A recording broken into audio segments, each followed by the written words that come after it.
Вітаю усіх глядачоў нашага канала. У студыі Магілёўскага рэгіёна журналіст Владзімір Лапцевіч. Вясной гэтага года мы пачулі аб адной вельмі гучнай справе, аб спробе захопу улады і звяржэнні Аляксандра Лукашэнкі. Прычым многае з гэтай справы прагучала з вуснаў самога Лукашэнкі. Там былі і пра тое, што нейкія змоўшчыкі хацелі на 150 машынах уварвацца з Літвы ў Мінск, расстраляць прэзідэнта, расстраляць яго дзяцей, ну і накруціць там многа розных дрэнных рэчаў, так бы мовіць. І пасля гэтага ўжо былі арыштаваныя некалькі з фігурантаў той справы, і наступіла зацішша. Гэтае зацішша ўжо працягваецца больш за паўгады. За гэты час тыя, якія былі арыштаваныя людзі, а гэта ў прыватнасці старшыня партыі Беларускага народнага фронта Рыгор Кастусёў, сядзяць у турме, і з імі ніякіх следчых дзеянняў не праводзіцца. Затое адбываецца, напрыклад, арышт маёмасці. Да іншых фігурантаў, як, напрыклад, Віталя Макарэнкі, а гэта старшыня Магілёўскай абласной арганізацыі партыі БНФ, не так даўно прыйшлі сілавікі з ператрусам у яго кватэру. Віталь Макарэнка ўжо многа месяцаў не знаходзіцца ў Беларусі. І ў той кватэры, адпаведна, ўжо даўно не пражывае. Сёння аб тым, што гэта за справа і ці насамрэч не развальваецца яна, мы якраз і хочам паразмаўляць з Віталём Макарэнка, які ў нас сёння ёсць госцем. Добрый вечар, Віталь. Добрый вечер, паважанае гаспадарства. Ну, яшчэ нагадаю, што мы працуем у прамым эфіры, і свае пытанні, заўвагі, нейкія каментары вы можете накіроўваць у чат нашага YouTube-канала. Ну, нагадаю, дарэчы, пра гэтую справу, якая была заведзеная у красавіку гэтага года. Па ёй праходзяць 9 чалавек. Гэта Аляксандр Федута, Юрый Зянковіч, ну, ужо згаданы Віталь Макарэнка, Рыгор Кастусёў, Вольга Голубович, Дмітрый Шыгельскі, Аляксандр Перапечка, Павел Кулаженка і Ігор Макар. Ім прад'яўлена абвінавачванне па частцы 1 артыкула 357 змова з мэтай захопу улады. Ось, Віталь, як вам жывецца ў дадзеным статусе, у статусе абвінавачанага па такой гучнай справе, і вас абвінавачваюць менавіта ў захопе улады? Як адлюстроўваецца вось гэты статус на вашым жыцці і дзейнасці? Ну, цяжка сказаць, як лёгка, нелёгка, добра, недобра. Натуральна, недобра, таму што прыйшлось пакінуць радзіму, хаця я гэтага ніколі не хацеў. Хаця за 24 гады палітычнай дзейнасці меў процьму шансаў і магчымасцяў з'ехаць у, скажем, такі больш заможныя, больш бяспечныя краіны. Тым не менш, прыйшлось, я падаў заяўку на атрыманне статусу бежанца ў краіне, ну і па апошніх дадзеных недзе справа вось блізка ўжо да вырашэння. Таму, ну, жыву ў чаканні. Ну, а чаго чакаеце, так бы мовіць? Ну, нейкія, можа, ну, акрамя таго, што адбыўся ператрус, нейкія паведамленні аб гэтай справе да вас даходзяць, менавіта якія тычацца вас, не іншых фігурантаў? Ну, ведаеш, Владзімір, справа, в прынцыпе, ты на пачатку казаў, што яна вельмі падобная на тыя справы там 1937 года, яна абсалютна шыта белымі ніткамі, і в адкрытую казалось, што гэта сумесная супольная праца КДБ і ФСБ. Вось, што яны там накруцілі, намуцілі, ну, цяжка сказаць, але, ну, па тых дадзеных, што ёсць у мяне, гэта ўсё, як кажуць, прыцягнута за вушы. Але, на жаль, гэтая вот прыцягнутая за вушы справа, яна наўпрост уплывае на лёсы людзей, і у тым ліку маіх блізкіх сябраў, такіх як Рыгор Кастусёў і іншыя. Ну, Віталь, ну, мы ўжо даўно знаёмы, тады сапраўды перайдзём на ты. Ось як ты лічыш, чаму наогул паўстала гэтая справа і чаму менавіта ты, а таксама гэтыя людзі, якіх я пералічыў вышэй, сталі яе фігурантамі? Чаму менавіта вось да вас такія абвінавачванні высунуты? Ну, цяжка сказаць, бо як весь мой удзел у гэтай справе складаўся з таго, што я там двойчы пасядзеў, паслухаў, і то не цалкам так. Перыядычна 2 стрымы ў зуме. Вось як мы зараз стасуемся, так вось я з гэтымі людзьмі, скажем так, пабыў на стрымах. Ну вот гэтага хапіла, каб і мяне туды залічыць у шэраг гэтых фігурантаў. А што тычыцца самой гэтай справы, ну, напрыклад, мой адвакат атрымаў вось гэтыя дакументы стасоўна прыцягнення мяне да адказнасці, стасоўна завочнага арышту толькі напрыканцы жніўня, на пачатку верасня. Хаця першыя арышты пачаліся, ну, скажем так, у сярэдзіне красавіка. Фактычна праз 5 месяцаў пасля вось усіх гэтых падзей. Ну, гэта кажуць аб тым, як працуе следства, як, ну, і змест гэтых дакументаў гэта, ну, стандартныя нейкія словы, за якімі нічога няма. Туды ўпісваю любое прозвішча, вот там любое, нават тваё. І ўсё, ніякай фактуры, факталагічныя памылкі, там пішуць того, чого зусім няма, яны мусяць гэта ведаць. Нейкія даты прыцягнутыя за вушы, напрыклад, там 21 жніўня, да 21 жніўня я там уступіў у змову, хаця ні з кім з фігурантаў фактычна не меў ніякіх стасункаў у гэты час. Ну, карацей, абсалютна вот нешта напісанае на аркушыку. Вось так я характарызую гэта, там няма нічога. Віталь, а ты вось сказаў, што увесь твой удзел у гэтай справе гэта удзел у двух зум-канферэнцыях. А што гэта былі за канферэнцыі? Гэта тыя кадры, якія нам паказалі па беларускім тэлебачанні, ці яшчэ нешта? Так, гэта урыўкі гэтай канферэнцыі паказвалі. Ну, там сумесь. Аб чым былі гэтыя зум-канферэнцыі? Ну, калі шчыра, то не аб чым. То бок гэта была размова, скажем, групы людзей, частку з якіх я ведаў, частку з якіх не ведаў, з якімі асабіста ніколі не кантактаваў. Размова першая была зусім нейкая паліталагічная лекцыя там професора d'Амерыкі там пра палітычныя рэжымы, што такое дэмакратыя і так далее. Я, в прынцыпе, ее так і не даслухаў. Ну, вот трохі ведаю гэтую інфармацыю, таму не палічыў для сябе неабходным там быць до конца. А другая, прыкладна тое ж самае, там абмяркоўваўся нейкі дакумент, які можна назваць такім праектам канстытуцыі. Зараз, бачыце, даволі модна кожнай групе там ствараць сваю канстытуцыю. Ну, вот гэта накшталт таго ж была. І размова там, як палітычныя рэжымы мяняюцца, як там перамагла дэмакратыя там в Португаліі, в Іспаніі, там, што адбылось там у Егіпце, там, ну, вот, як ты сказаць, ну, я нават не магу неяк вот вызначыць, пра што была размова. Там пра шмат, пра ўсё была размова. Прычым ад пачатку было сказано, што вядзецца запіс гэтай трансляцыі, што гэтыя запісы перадаюцца іншым людзям, каб яны азнаямлялись. Но можете уявіць, што вось загару робіцца пад запіс в зуме, прычым, ну, з папярэджаннем аб тым, што ўсё будзе даведзена да іншых людзей. Ну, просто смешна. Ну, я ведаю, што там прысутнічалі нейкія генералы. Што гэта за генералы і аб чым яны казалі? Не, там ніякіх генералаў не было. Ну, нейкія, як нам падавалі у беларускім тэлебачанні, што нейкія, ну, прыхаваныя людзі, якія якраз і дзякуючы ім удалося вывесці усіх змоўшчыкаў на чыстую ваду. Ну, сярод удзельнікаў гэтых сустрэч ніякіх генералаў не было, прынамсі па тых удзельніках, якія былі бачны там, ну, ведаеш, калі ў зуме ты можаш паглядзець, хто удзельнік там. Зараз нас двое, да? То бок ніякіх там генералаў у нас няма. Там таксама не было, наколькі я зразумеў, што потым ці перад гэтым, магчыма, былі нейкія размовы з этымі квазі-генераламі, і ўрэшце рэшт да іх у Маскву паехалі вось ты два чалавекі, якія былі там арыштаваныя. Ну, гэта Зянковіч і Фядута.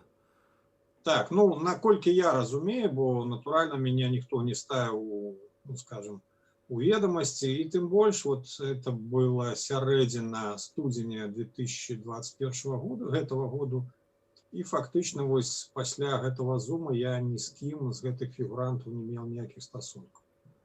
А адна размова была з Зянковічем, про тое, што тэма не тая, про якую мы казалі, в прынцыпе, ну і все. І пасля гэтага ён мяне не запрашаў, і, в прынцыпе, я ні з кім з іх больш не меў ніякіх кантактаў.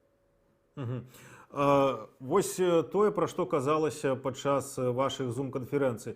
Наколькі яно магло сведчыць аб тым, што вы заціваеце нейкую змову, хочаце пасадзіць дзяцей Лукашэнкі ў нейкі падвал у Гомельскай вобласці, самога яго пазбавіць жыцця і так далей. Што магло б паказваць на гэта? Якія размовы? Та нічога, пра дзяцей там, в прынцыпе, ніхто не ўзгадаў. Ну, гэта я пераказваю тое, што казаў вось гэты чалавек, які называе сябе прэзідэнтам Рэспублікі Беларусь. Не, ну, хваравіты ўяўленне, разумеецца, я так разумею, гэтага чалавека ёсць, ну, пэўныя праблемы, скажем так, і частка з іх звязаных з тым, што ён вельмі хвалюецца пра лёс свайго малодшага сына Колі і, ну, не можа, скажем так, пакінуць яго безабаронным. Гэта адна з прычын, чаму ён сваімі вось гэтымі пасінелымі пальцамі чапляецца за крэс. І тут нехта, хто ведае пра гэтыя праблемы, вельмі так удала ўклал яму ў галаву, што вось гэта былі такія злыдні, якія спакусілись на самае святое тваё, на гэтага Колю, там іншых дзяцей, і, ну, адпаведна, яны ведалі, я так разумею, яго балявыя кропкі, і туды надавілі ўмела. Таму што з чаго там клепаць гэтую справу, мне цяжка сказаць, но мне падаецца, што там, ну, фактычна і няма з чаго. Ну, я гляджу па сваёй сітуацыі, кажу, як я разумею. Ну, глядзі, вось зараз Лукашенко кажа, што гэта быў замах на яго, ці планаваны замах. У 1994 годзе, калі ён упершыню ішоў на пасаду прэзідэнта Рэспублікі Беларусь, я думаю, ты помніш гэтыя гады, таксама быў нібыта замах на яго там са стралянінай, недзе ў дарозе. Нікога не знайшлі, нікога не пакаралі. Ці не ёсць тут нейкая сувязь паміж тым замахам, якога насамрэч, ну, на маю думку, увогуле не было, і вось гэтым планаваным захопам улады? Ну, гэта вядомы так званы псеўдазамах Падлёзна, калі па дадзеных следстваў выходзіла, што ў машыну стралялі, калі яна не рухалась, стоячы, прычым з такога кута, што хутчэй за ўсё нехта падышоў і стрэляў. Ну, то бок, як гэта сказаць, аўтазамах, то есть замах групы падтрымкі Лукашенка на саміх сябе з мэтай паказаць, што вось ён пакутуе за праўду, за народ, а нейкая там мафія, нейкія там карупцыянеры хочуць яго знішчыць. Нешта, я думаю, вельмі падобнае, бо ва ўсіх дыктатараў ёсць такая фішка, што яны регулярна, скажем так, робяць змовы супраць сябе, арганізоўваюць іх же, выкрываюць з мэтай знішчыць сваіх палітычных апанентаў. Таму што, ну, вельмі цяжка было пасадзіць, напрыклад, Рыгора Кастусёва за што? Ну, ён кіраўнік легальнай палітычнай партыі, мы вызнаем толькі негвалтоўны шлях там палітычнай барацьбы і гэтак далей. Мы, в прынцыпе, адвергаем вось такія змоўніцкія гвалтоўныя дзеянні як палітычны інструмент. Ну, за што ты его пасадзіш? Ну, вот зараз фармальны повод ёсць. Ну, вот неяк так. Ну, мне падаецца, што тут нават і фармальнага поводу няма, бо можна так пасадзіць за кожную перамову там некую гутарку аднаго чалавека з іншым, які выказвае нейкія свае погляды. Бо Хіба не так зараз робіцца з іншымі людзьмі? Прабач, хіба не так робіцца з іншымі людзьмі? Вот літаральна учора глядзеў сюжэт па Белсату пра мужа з жонкай, які з'ехалі. Па 111, па 113 сутак адседзелі на акрэсе, за тое, што перапісваюць між сабой у тэлеграме. Гэта якраз такі ёсць. Вот за размовы людзі адседзелі. Вось той ператрус, які адбыўся на мінулым тыдні у тваёй кватэры, якой ты ўжо даўно не жывеш.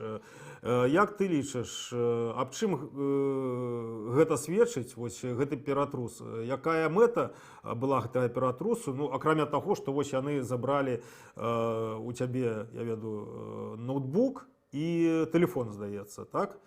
Ноутбук і планшет, гэта я дакладна ведаю. Ноутбук і планшет. Вось пасля 7 месяцаў спачатку затрымання людзей, абвяшчэння аб тым, што узбуджана крымінальная справа, вось прыходзяць з ператрусам у кватэру таго фігуранта, які зараз ввогуле адсутнічае не тое, што ў гэтай кватэры, а ввогуле ў краіне. Аб чым гэта Ну, сведчыць? это вельмі проста. Трэба у межах, у рамках крымінальнай справы праводзіць нейкія дзеянні фармальныя. Да? Ну, Мгм. трэба дапрасіць чалавека, арыштаваць, я не ведаю, завесці туды, прывесці сюды, правесці очныя стаўкі, правесці ператрусы. Ну, вось правялі ператрус. Ну. Мгм. Ну, мэта яго ты ось гэтага ператрусу так для сябе акрэсліць не можаш, выключна для стварэння нейкай імітацыі бурнай дзейнасці. Ну, Не, ну нават як не імітацыя? бурнай. Ну, скажем так, калі распачата крымінальная справа, да, распачала ее там Менская цэнтральная кантора, яны даюць даручэнне Магілёўскай рэгіянальнай, яны яго выконваюць. Ну, мэта якая? Людзям сказалі, ідзіце, пашукайце штось. Ну, прыйшлі, пашукалі. Ну. Мгм. А скажы, а што было у тым планшеце, у тым ноутбуку? Нічога незвычайного. Ну, слухай, я Ці можа ты ўжо не... оппозиційность 97-го года, да, 24 гады плюс-минус. Ну, все мы цудоўна ведаем, те, кто в оппозиционных организациях состоял, что ничего крамольного, там, ну, формально, реально там дома трымать не трэба. Это, ну, азбука оппозиционера. Вот. Ну, але ж, ну, что там было? Ну, я не ведаю, там, цікаво, мне падаецца, для іх нічога не было, нейкія звычайныя там побытовыя рэчы. Ці вядома цябе, ці ты ведаеш аб тых, можа, падобных дзеяннях, якія тычацца іншых фігурантаў? Бо далёка не ўсё праходзіць у сродках масавай інфармацыі. Інфармацыі не так шмат пра астатніх фігурантаў, збольшага інфармацыя паступае ад Кастусёва, штосьці было пра Федуту. Так. Зусім мала пра Зінковіча. Наколькі я ведаю, у Рыгора таксама, ну, яго ад пачатку быў ператрус, калі яго арыштоўвалі. Вось, я так разумею, што прыходзілі да ягонага зяця Змітра Антончыка таксама з ператрусам на лецішчы ў кватэры. Вось. І недавно прыйшла інфармацыя, што, в прынцыпе, накладзены арышт на маёмасць ягоную. Ну так, мы пра гэта казалі не так даўно у адной з нашых перадач. У жывым эфіры якраз уздымалі гэтую тэму. Ну, а в прынцыпе, пра астатніх нічога не ведаю, на жаль. Невядома. А нейкім чынам... Яны же гэтай дзейныя, яны шаблонныя, яны, ну, як ці адпрацавалі. Арышт, допыт, вочная стаўка, ператрус, я не ведаю, што там яшчэ, вылучэнне маёмасці. Ну, хіба што вот ці, напрыклад, запыты на экстрадыцыю. Ну, вот, калі нейкі фігурант знаходзіцца там за межамі краіны. Ну, фармальна, вот. Я наколькі разумею, оно выконваецца. Ну, і хай сабе выконваецца. А то бок там, дзе ты знаходзішся, таксама быў дасланы нейкі запыт на экстрадыцыю ў гэтую краіну? Наколькі я ведаю, на пачатак лета я звяртаўся да дэпутата Ганчарэнко, гэта кіраўнік дэпутацкай групы за дэмакратычную Беларусь Верховнай Рады Украіны.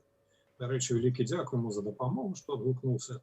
Ён даваў дэпутацкі запыт у Генеральную пракуратуру Украіны, і на пачатак лета яшчэ не было тады запыта на экстрадыцыю ці нешта такое. Ну і наколькі я недавно зразумеў там з іншай інфармацыі, што нават не прыходзілі запыты на тое, каб дапытаць мяне ў межах гэтай справы. Ну, вот такія цікавыя для іх фігуранты.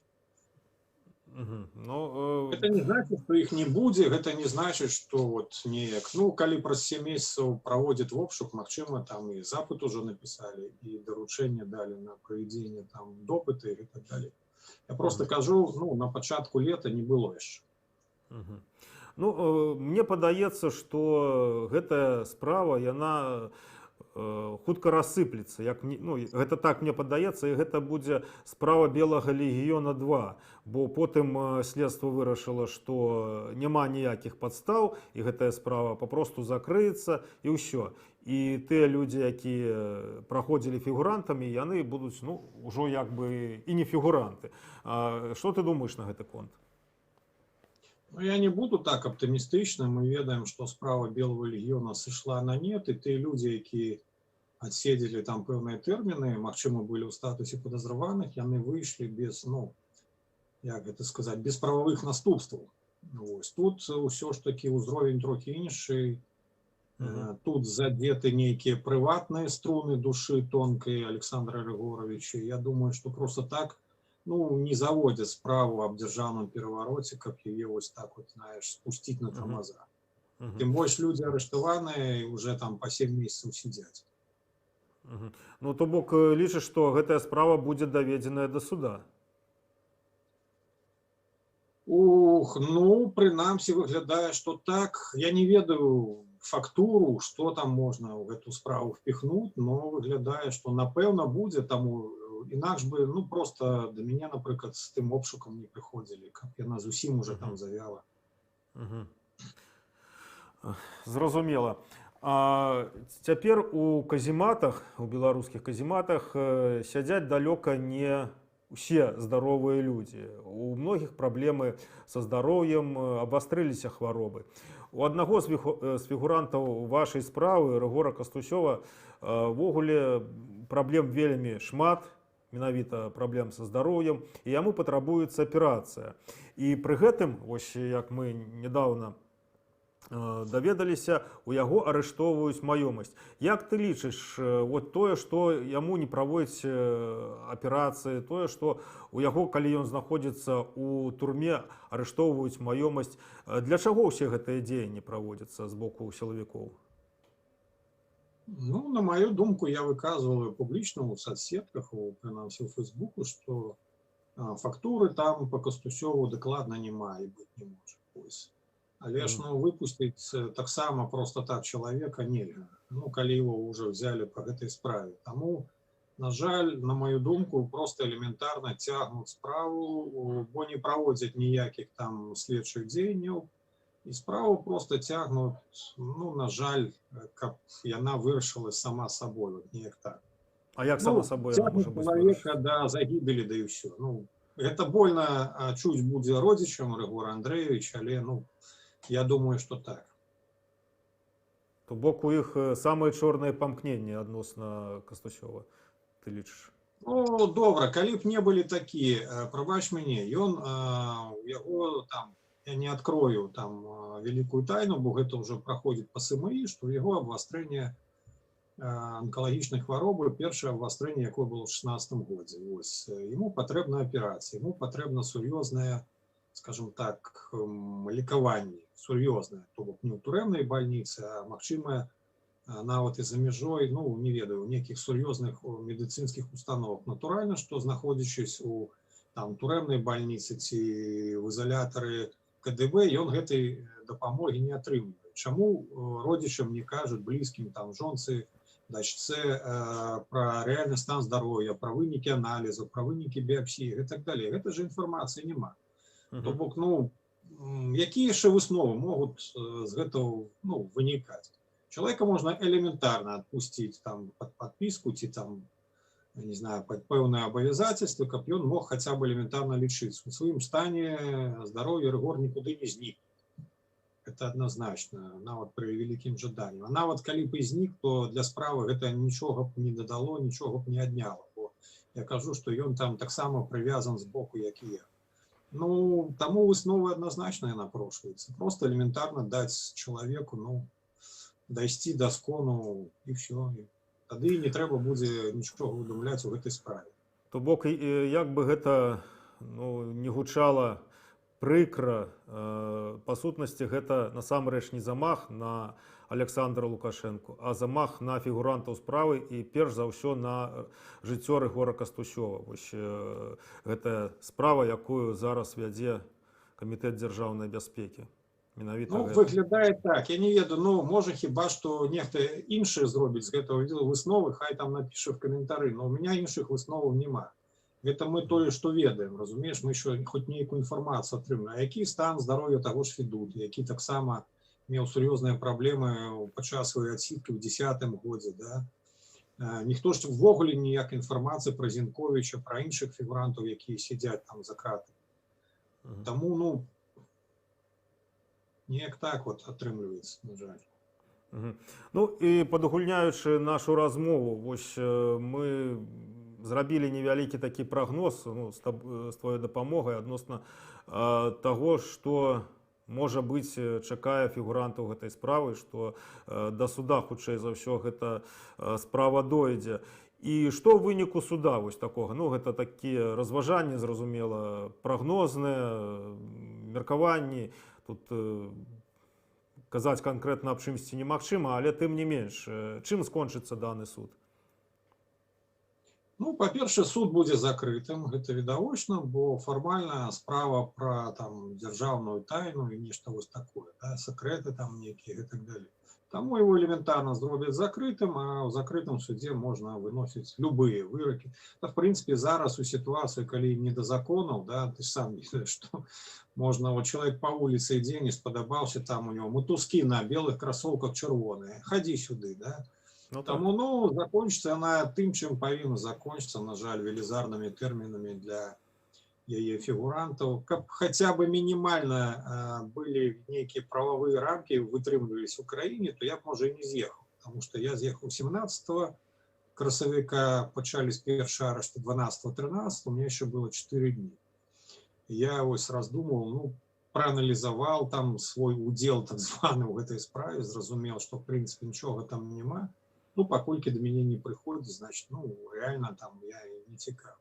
Але все ж таки, ну, і нават гэтага хапіла, 2 удзелаў у зумах, каб патрапіць пад гэты каток, і добра, што я, кажется, перадумаў такі і з'ехаў. Вось. А калі людзей уже взяли, калі іх там, мы ж не ведаем, магчыма, катуюць, просто самі ўмовы ўтрымання такія жорсткія. Тое, што робіцца з Кастусём, гэта натуральнае катаванне. Таму я думаю, што, ну, там по гэтаму артыкулу от 8 до 12. Вось. Ну, думаю, в гэтых межах і намалююць. Хіба што там зусім пабочныя людзі могуць атрымаць там больш дробныя тэрміны, больш лёгкія. Астатнія, я думаю, што атрымаюць на ўсю катушку. То есть самыя такія яскравыя, так бы мовіць, фігуранты, яны атрымаюць вялікія тэрміны зняволення у выніку такога суда. Ну, плюс, глядзі, Зінько же яшчэ мае амерыканскае грамадзянства. Гэта таксама прадмет будзе торгу з Амерыкай. Вось. Мы вашаму дадзім там 12, вось, а калі там нешта з вами вытргаем, выгандлюем, ну, як это было раней, памятаеш, 10-й год, вот апошні прыклад, калі набралі гэтых закладнікаў, а потым просто тупо іх прадавалі у абмен на адмену санкцый. Ну, шел гандаль людзьмі. Ну, так, так. Ну, гэта звычайная практыка наших уладаў. Звычайная практыка, лукашэнкаўскі, так бы мовіць. Накруціць, навярцець там все, што заўгодна на гэтую справу, выдаць там максімальныя тэрміны, а потом сказаць, ну, добра, можа, мы іх адпусцім, але давайте абмяркуем там вось гэтае пытанне. Вот неяк так будзе. Ну, і яшчэ одно пытанне ў мяне ўзнікла. Ось як ты лічыш, уся гэтая справа, ці ўзнікла б яна, калі у мінулым годзе не адбылося тых грамадска-палітычных падзей, якія адбыліся?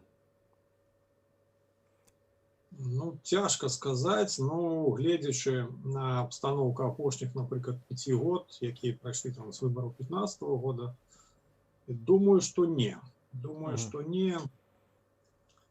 Ну, ведаеш, пад любую справу патрэбныя і прычыны, і повод.